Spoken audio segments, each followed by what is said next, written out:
3,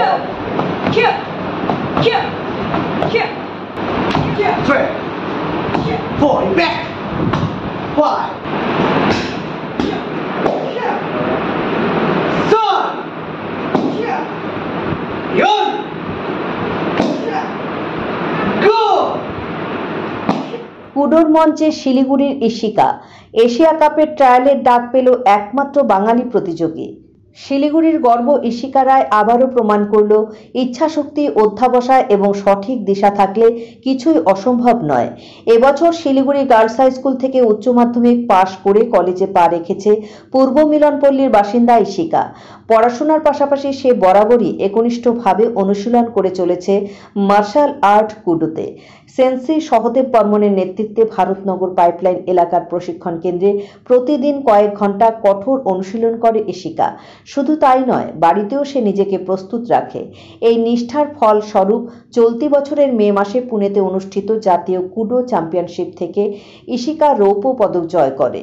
জাতীয় স্তরে কৃতিত্বের স্বীকৃতি স্বরূপ এবার ইশিকাকে আমন্ত্রণ জানানো হয়েছে গুজরাটের সুরাটে অনুষ্ঠিতব্য এশিয়া কাপের ট্রায়ালে। উল্লেখ্য, আগামী ৩রা নভেম্বর থেকে জাপানে শুরু হতে চলেছে কুডোর এশিয়া কাপ। সেখানকার মূল ভারতীয় দলে জায়গা করে নেওয়ার জন্য যে ট্রায়াল অনুষ্ঠিত হবে তাতে পশ্চিমবঙ্গের থেকে ডাক পেয়েছে একমাত্র প্রতিযোগী ইশিকা রায়। ইশিকার প্রশিক্ষক সেন্সি সহদেব বর্মন বলেন, এই ট্রায়ালে ভালো পারফরমেন্স করতে পারলে ইশিকা সরাসরি জাপানে এশিয়া কাপ খেলবে। ওর মধ্যে অসম্ভব ধৈর্য, জেদ ও প্রতিভা রয়েছে। ইশিকা জানায়, আমাদের সেন্সি সহদেব বর্মনের নিষ্ঠা ও নিয়মিত প্রশিক্ষণের ফলেই আজ আমরা জাতীয় স্তরে পৌঁছতে পারছি। কুডো শুধু শরীর ও আত্মরক্ষার কৌশল নয়, এটি ভবিষ্যতের চাকরি বা বিভিন্ন সরকারি সুযোগের দরজাও খুলে দেয়। ইশিকার মা সঙ্গীতা রায় বলেন, সব অভিভাবকদের উচিত সন্তানদের কুডোর মতো খেলায় উৎসাহিত করা। এটি শরীর ভালো রাখে, আত্মরক্ষায় সাহায্য করে এবং ভবিষ্যতে চাকরির সুযোগও বাড়ায়। আমরা কৃতজ্ঞ সেন্সি সহদেব বর্মনের প্রতি, যিনি অক্লান্তভাবে কাজ করে চলেছেন। শিলিগুড়ি তথা রাজ্যের মুখ উজ্জ্বল করতে ইশিকার এই লড়াই সত্যি প্রশংসনীয়। এখন তাকিয়ে থাকা সুরাটের ট্রায়ালের দিকে, সেখান থেকে জাপান পৌঁছানোর স্বপ্ন যেন বাস্তব হয়।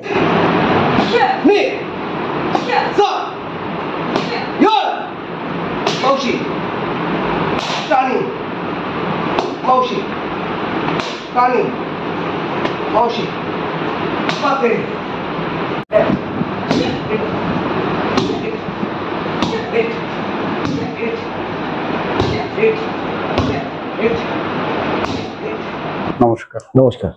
একটু বলবেন বিষয়টা কি হচ্ছে? আমাদের এশিয়া কাপের ট্রায়াল হবে গুজরাটের সুরাটে অ্যাথলেটিকাতে। সেই ট্রায়ালে আমরা কালকে যাচ্ছি, মানে শুক্রবারে যাচ্ছি, আমরা 1 তারিখে যাব, আর 2 তারিখ 3 তারিখে ট্রায়ালটা হবে। আচ্ছা, সেই ট্রায়ালটা হবে 2 তারিখ 3 তারিখ, স্যাটারডে সানডে। কিসের ট্রায়াল? সেটা হচ্ছে কুডো এশিয়া কাপের যে টিমে যে ঢুকবে, আমাদের বেঙ্গলের থেকে একজনই যাচ্ছে, সেটা হচ্ছে ইশিকা রয়। সেখানে ইন্ডিয়ার টিমে ঢোকার জন্য কুডো চ্যাম্পিয়নশিপ যে হবে এশিয়া কাপের জাপানে নভেম্বরে অনুষ্ঠিত হবে, তার সেই ট্রায়ালে যদি ও পজিশনে থাকে, ও আন্ডার 21-এ -220-তে ও খেলবে। ওর অ্যাকচুয়ালি ওর ক্যাটাগরি আছে -200, কিন্তু ও হিম্মত নিয়ে -200-তেও খেলবে আন্ডার 21-এ। যদি এটা সুযোগ হয়, বাংলার গর্ব, শিলিগুড়ির গর্ব তো বটেই, সারা বাংলার গর্ব এবং দেশেরও গর্ব হবে। ভারতের হয়ে প্রতিনিধি করবে, ভারতের টিমে থাকবে আমাদের বেঙ্গলের ইশিকা রয়। হ্যাঁ, এটা আমার কাছেও একটা গর্বের ব্যাপার। আমার স্টুডেন্ট এশিয়ান কুডো চ্যাম্পিয়নশিপ জাপানে হবে নভেম্বরের 3 তারিখ থেকে শুরু হবে। তার জন্য প্রস্তুতি, এভরিডে তো প্র্যাকটিস চলছে, 2-3 ঘন্টা এভরিডে প্র্যাকটিস করে। এভরিডেই ও কোচিংয়ে আমাদের নাইট ক্লাস হয়, সেখানে ইশিকা আসে। আর সবচেয়ে বড় ব্যাপার, খালি এ তো আসে, আর সবচেয়ে যেটা নাকি আরেকটা যেটা সাপোর্টের দরকার, খালি আমাদের সাপোর্ট করলে হবে না, ফ্যামিলির সাপোর্টও লাগবে। এর মা বাবাও প্রচন্ড সাপোর্ট করে, এই গেমটাকে, কুডো গেমটাকে ভালোবাসে। ওর এমনি র্যাঙ্ক কি আছে ন্যাশনাল লেভেলে এখন? ওর র্যাঙ্ক আছে, গুড, আপনি খুব ভালো কোশ্চেন করেছেন। ও এবার ন্যাশনালে সিলভার মেডেল অ্যাচিভ করেছে। সেই ভিত্তিতেই এশিয়া কাপের ট্রায়ালে সুযোগ পেয়েছে। এশিয়া কাপের ট্রায়ালে তো যেতে পারবে না, যারা ন্যাশনাল লেভেলে গোল্ড সিলভার ব্রোঞ্জ অ্যাচিভ করেছে সেই ক্যাটাগরিতে, আন্ডার 21 ক্যাটাগরিতে ও অ্যাচিভ করেছে মে মাসে পুনেতে, সেই ভিত্তিতেই কিন্তু এই ট্রায়ালে কিন্তু ডাক এসেছে। আমার নাম ইশিকা রয়। তুমি কোন ক্লাসে বা পড়ছো, কিসে পড়ছো? আমার স্কুল কমপ্লিট হলো, আমি কলেজে ভর্তি হবো। কোন স্কুলে পড়তে? Siliguri girls high school. বাড়ি? মিলনপল্লী, ইস্ট মিলনপল্লী, সুকান্ত স্বামী। বাবা কি করেন? বিজনেসম্যান। তো তুমি কোথায় যাচ্ছ? আমি ইউরেশিয়া কাপ, এশিয়া কাপের হচ্ছে ট্রায়ালে যাচ্ছি সিলেকশনের জন্য। কোথায়? এটা গুজরাটে হবে। কবে? 1-2 তারিখ আগস্টে। আমরা 1 তারিখে যাচ্ছি, 2 তারিখে আগস্টে সিলেকশন। তার জন্য কিরকম প্রস্তুতি শুরু করেছো? প্রস্তুতি তো খুব ভালোই আছে, 100%ই একদম। আর হচ্ছে প্রত্যেক দিনই 2-3 ঘন্টা করে প্র্যাকটিস করা হয়, তার বাড়িতেও আমি সেলফ প্র্যাকটিস করি। কতদিন ধরে তুমি কুডোতে আছো? আমার কুডোতে হচ্ছে 7+ ইয়ার্স হয়ে গেল। কেন কুডোতে এসছো কেন? কুডো আমার মার্শাল আর্ট জিনিসটা আগে খুব ভালো লাগতো, তো মার্শাল আর্টের জন্য আমি মেনলি কুডো, মানে সেলফ ডিফেন্সের জন্য কুডোতে এসেছিলাম, কিন্তু এখন কি এখানে এসে কিছু ফল বুঝতে পারছো? 7 বছর তো হলো। হ্যাঁ, এখানে অনেক গেমস আমি খেলতে গেছি, অনেক ন্যাশনাল খেলেছি। হ্যাঁ, অক্ষয় কুমার টুর্নামেন্টে গেছিলাম, মেডেল অ্যাচিভ হয়েছিল। ন্যাশনালে কি আছে তোমার? এইবার আমি ন্যাশনালে, লাস্ট যে ন্যাশনাল ওখানে আমি সিলভার পেয়েছিলাম। পুনেতে? হ্যাঁ, পুনেতে। আচ্ছা, এছাড়া এটা তো গেল তাছাড়াও কুডো খেলার জেরে তোমার কোনো শারীরিক কোনো রোগ ব্যাধি, অসুখ বিসুখ এসব কিছু আছে, সমস্যা না, আছে? কোনো রকম সমস্যা নেই। সেলফ ডিফেন্সে তো মানে শরীর স্বাস্থ্য ভালোই থাকে। সেটাই, মানে তার মানে কুডো খেললে শরীরটা একটু অন্যরকম হয়। হ্যাঁ, একটা আলাদা এনার্জি পাওয়া যায়। তোমার অন্য যারা মেয়েরা আছে আজকাল নানান রকম সমস্যা হয়, কি বলবে সবাইকে? আমার মতে প্রত্যেককে কোনো না কোনো খেলার সাথে যুক্ত থাকা দরকার, কারণ সবারই মানে স্বাস্থ্যের দিকটা দেখা ভালো। সেটা তো স্বাস্থ্যের দিকের জন্য খেলা, পাশাপাশি যে মেয়েদের ক্ষেত্রে মানে আত্মরক্ষা, নিজেকে বাঁচানোটাও একটা গুরুত্বপূর্ণ ব্যাপার, তাই না? সেলফ ডিফেন্স শেখা দরকার তার জন্য। কি বলবে? সবাইকে সেলফ ডিফেন্স শেখা দরকার, খালি মেয়েরা না, ছেলেদেরও, বোধ দুজনেরই। তুমি মানে ড্রিম কি দেখছো ভবিষ্যতে? ড্রিম কি আছে ভবিষ্যতে? তো এই যদি সিলেকশন হয়ে যায় আমার, তাহলে এশিয়া কাপে আমি খেলার সুযোগ পাবো। নেক্সট আমার টার্গেট থাকবে ইউরোশিয়া কাপ যেটা হয়, তারপরে ওয়ার্ল্ড কাপের টার্গেট, এইভাবে আগানোর ইচ্ছা আছে। এটা তো গেলো খেলার প্রপোর্শন। আর আমার যদি এডুকেশনে মানে যদি বলতে চাই, তাহলে আমার আইডল টিচার হওয়ার একটা খুব ইচ্ছা। ওকে, রাইট। এখন কি নিয়ে পড়ছো কলেজে? কলেজে আমি আর্টস নিয়ে, মানে এমনি পাশে পড়বো, আর্টস নিয়ে আমি ট্রাই করছি। রাইট। এখানে তুমি কার কাছে তুমি প্রশিক্ষণ নাও, বা কার হাত ধরে তোমার এই কুডোর যাত্রা? শিহান সহদেব স্যার। কিরকম এখানে এসে কেমন লাগছে, কিভাবে শেখান উনি? এখানে আমি 7 বছর ধরে করি। এখানে স্যারের ট্রেনিং, স্যারের মানে চেষ্টার জন্য আমি এখন অনেক দূর গেছি, ন্যাশনালে খেলেছি। 7 বছর আগে যখন আসতে, তখন কুডো খেলার জন্য যে যতজন ছেলে মেয়ে এখানে থাকতো, আর আজকে 7 বছর বাদে সেই সংখ্যাটা কি বেড়েছে মনে হয় এখানে? অনেক বেড়েছে। হ্যাঁ, অনেক বেড়েছে। 7 বছর আগে কত ছিল? 7 বছর আগে যেমন ছিল, কয়জন? 10-15? ওর থেকে বেশি ছিল। 7 বছর আগে ওর থেকে বেশি ছিল, এখন হলো হাজারে হাজারে বেড়ে গেছে। কারণটা কি? কারণটা স্যারের ট্রেনিং, স্যারের কুডো এটা এখন একটা নতুন ব্র্যান্ড টাইপেরই হয়ে গেছে। স্যারের ট্রেনিং সব নিয়ে পশ্চিমবঙ্গে একজন। আচ্ছা, কুডো খেললে কাজেরও একটা ব্যাপার চলে আসছে তো, কর্মসংস্থান। কেন্দ্র সরকারের চাকরিও হচ্ছে। রাইট। কারণ কুডো খেলার অনেক ভালো দিক আছে, তাই তো? এক তো শরীর স্বাস্থ্য ভালো থাকছে, 2 হচ্ছে আত্মরক্ষার জন্য একটা ভালো জিনিস, তাই তো? তৃতীয়ত চাকরিরও একটা বন্দোবস্ত আছে।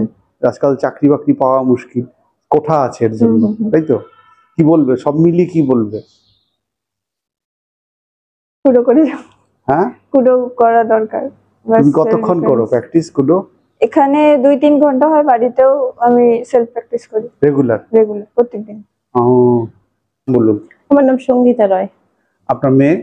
মেয়ে ইশিকা রয়। মেয়ে কি করে? মেয়ে এখন স্টুডেন্ট, আর তাছাড়া খেলাধুলার সাথে যুক্ত আছে। কোন খেলা? এই মিক্স মার্শাল আর্ট কুডোর সাথে যুক্ত। ও, সেখানে ওর পারফরমেন্স? পারফরমেন্স তো খুবই ভালো, মানে মা হিসাবে বলতে হয় না, তবে ছোট থেকে এখানেই রেখেছি, ক্লাস 3 থেকে আছে কোনখানে? এখানে, স্যারের এখানে, কোন স্যার?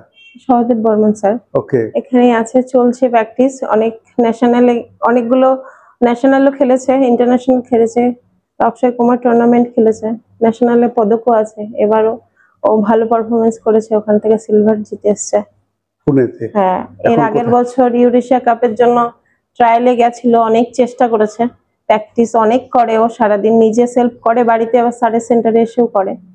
এবার কোথায় যাচ্ছে? এইবার এশিয়া কাপের জন্য যাচ্ছে গুজরাটের সুরাটে যাচ্ছে। ওখানে সেখানে যদি সিলেক্ট হয় তাহলে তো জাপান যাবে।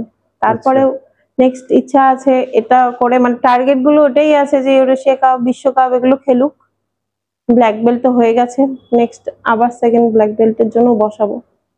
কেন আপনি অন্য গার্জিয়ান, আপনি মা মেয়েকে এই খেলাতে নামিয়ে দিয়েছেন? ছেলে মেয়ে বলে কথা না, বাচ্চার ভবিষ্যতের জন্য প্রত্যেক মা বাবাকে সচেতন হওয়া উচিত।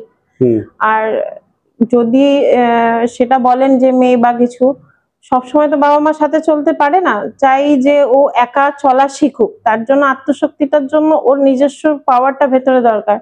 সেটা হচ্ছে আমার মনে হয় মার্শাল আর্টটাতেই মানে সম্ভব।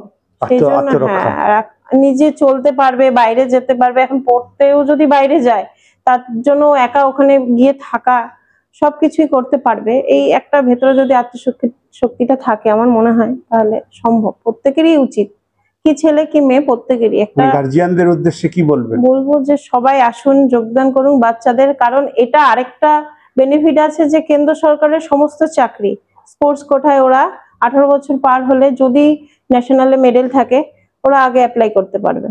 আর এই সেন্টার থেকেও অনেকে চেষ্টা করেছে, আর আলাদা আলাদা রাজ্য থেকেও ইনকাম ট্যাক্সে অনেকেই সেতে চাকরি পেয়েছে। তাছাড়া ওভারঅল নিজের শরীর স্বাস্থ্যকে ঠিক রাখতে, সেটা তো খেলাধুলা করলে এটা স্বাভাবিক, শরীর সুস্থ থাকবে। আজকাল দেখা যাচ্ছে অল্প বয়সী সব সুগার প্রেসার ধরে যাচ্ছে, যত সব শরীর বসে বসে কাজ প্র্যাকটিস করছে। করবে, যত খাওয়া দাওয়া ঠিকঠাক থাকবে, খেলাধুলায় থাকলে কি বাচ্চারা একটু ফাস্টফুড থেকেও দূরে থাকে, রাইট, মেনটেনটা থাকবে, তাহলে ওদের নিজেকে ভালো রাখা যাবে, সুস্থ থাকা যাবে। আর এখানে সহদেব বাবু যেভাবে মানে লড়ছেন, উনি পরিশ্রম করছেন, চেষ্টা করছেন, আছেন ওখানে, যোগাযোগ করে দিচ্ছেন।